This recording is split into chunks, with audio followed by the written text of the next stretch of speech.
আলুও সেদ্ধ হয়ে গেছে, কিন্তু এখনো কিছুটা জল আছে। তরকারিটা আমাকে একদম শুকনো শুকনো ঝুড়ো ঝুড়ো করে নিতে হবে। এবার আমি অল্প করে ধনেপাতা দিয়ে দিচ্ছি।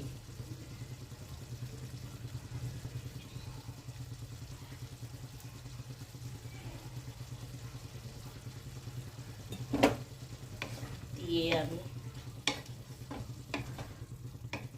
তরকারিটার সাথে ধনেপাতাটা মিশিয়ে নিচ্ছি।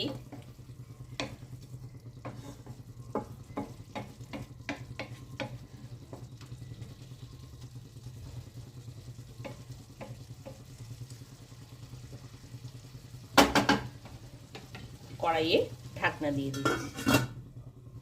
এবার কড়াইয়ে ঢাকনা খুলছি। আমার সিঙ্গারা পুরো রেডি হয়ে গেছে।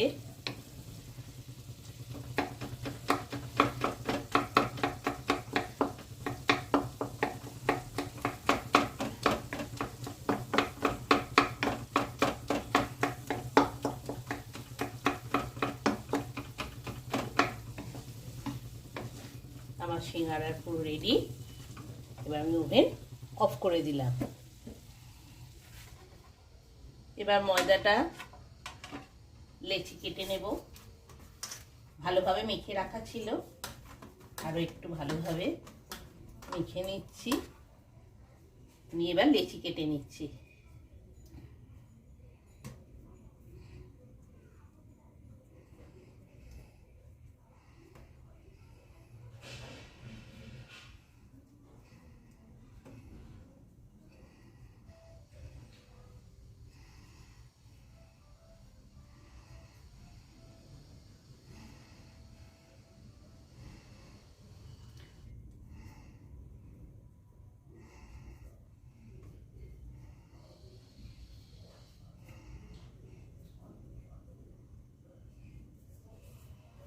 এবার লেচিটা বেলে নেব।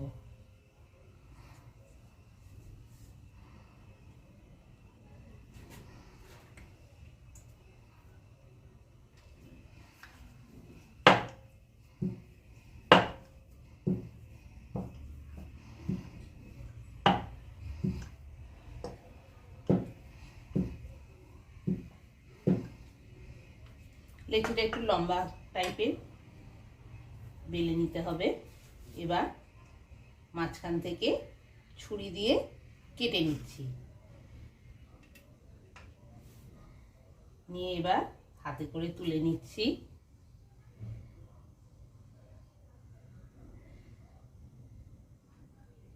এবার এইভাবে ঠুলিটা বানিয়ে নিচ্ছি।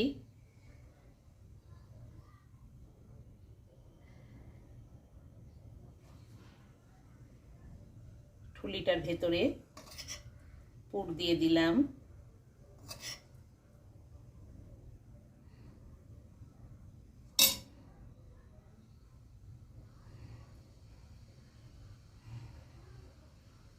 দিয়ে এবার ভালোভাবে মুখটা বন্ধ করে দিতে হবে।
এভাবে সিঙ্গারাগুলো বানিয়ে নিতে হবে।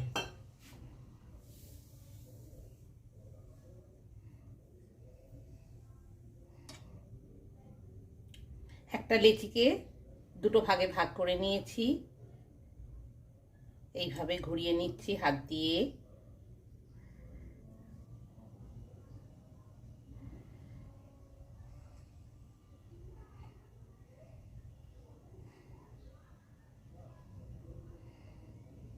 পানির খিলির মতো করে নিতে হবে, করে তার ভেতরে পুরটা ভরে দিতে হবে।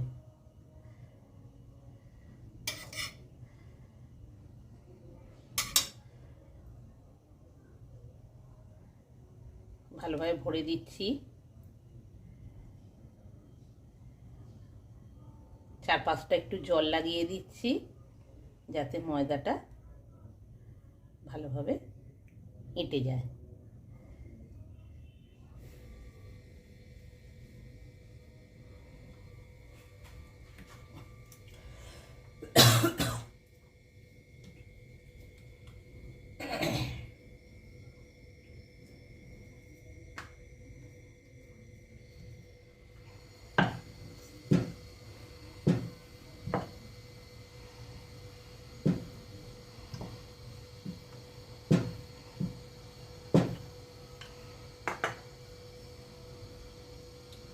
একটা লিচিকে লম্বালম্বি ভাবে বেলে নিয়ে হাফটা করে নিচ্ছি, করে পানের খিলির মতো ঘুরিয়ে দিচ্ছি।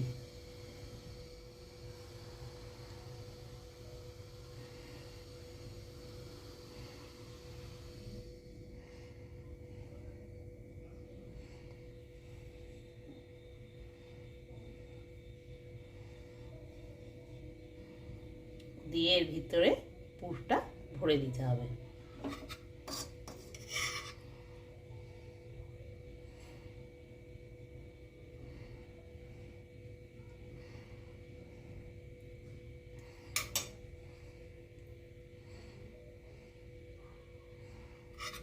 ভালোভাবে যতটা পুর ঢুকবে ভরে দিতে হবে।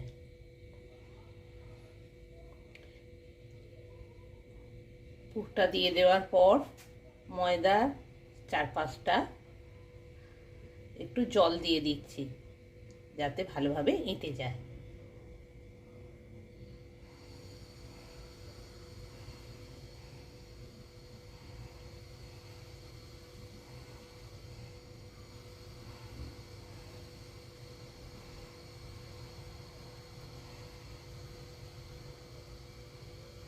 এরকম ভাবে ত্রিকোণ টাইপের বানিয়ে নিতে হবে।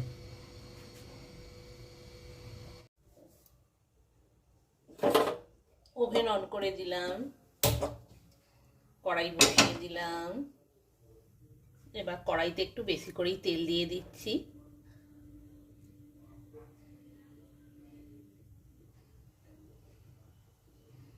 আমি রাইস অয়েলে ভাজবো। 1 কাপের মতো রাইস অয়েল দিয়ে দিলাম। ওভেনে স্টিম ফুল ভলিউমে রেখেছি। খুব ভালোভাবে তেলটা গরম হতে দিচ্ছি।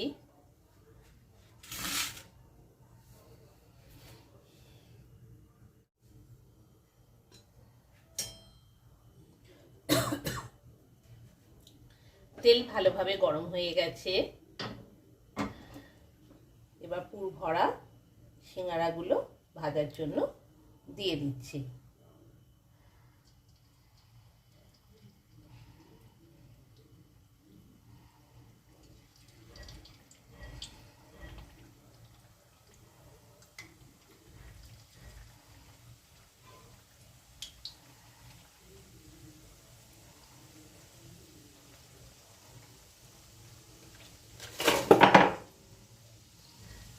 খুব বেশি দিলে হবে না।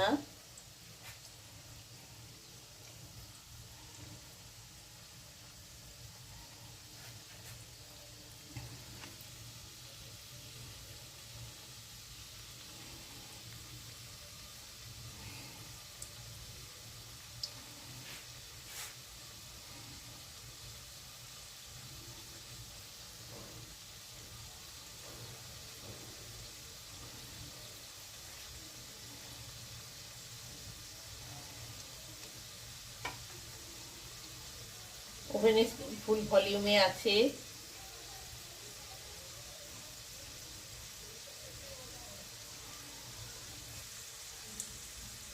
একটা সাইড ভাজা হয়ে গেছে, এবার অপর সাইডটা উল্টে দিচ্ছি ভেজে নেওয়ার জন্য।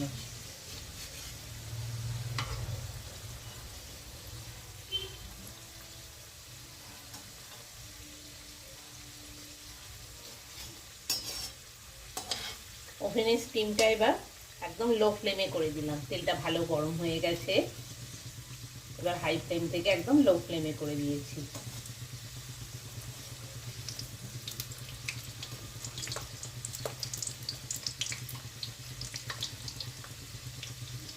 দুটো সাইডই খুব ভালোভাবে ভেজে নিতে হবে।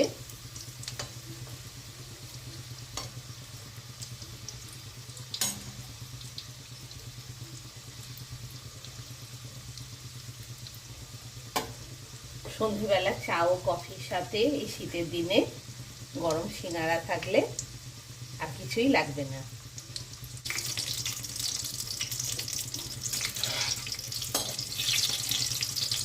আমার সিঙ্গারা দুটো সাইডই ভালোভাবে ভাজা হয়ে গেছে।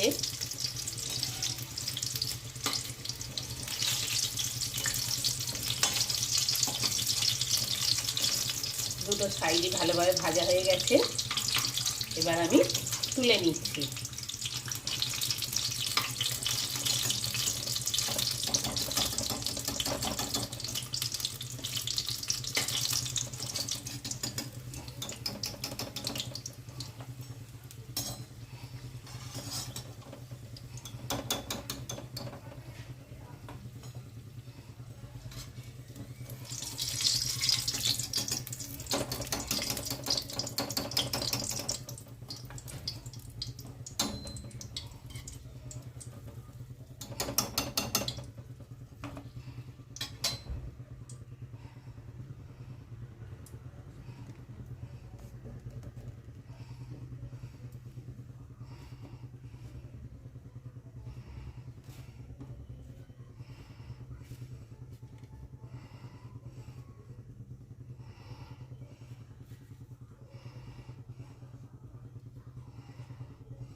আমার গরম গরম সিঙ্গারা রেডি পরিবেশনের জন্য। সন্ধেবেলা চা ও কফির সাথে এই গরম সিঙ্গারা থাকলে আর কিছুই লাগবে না।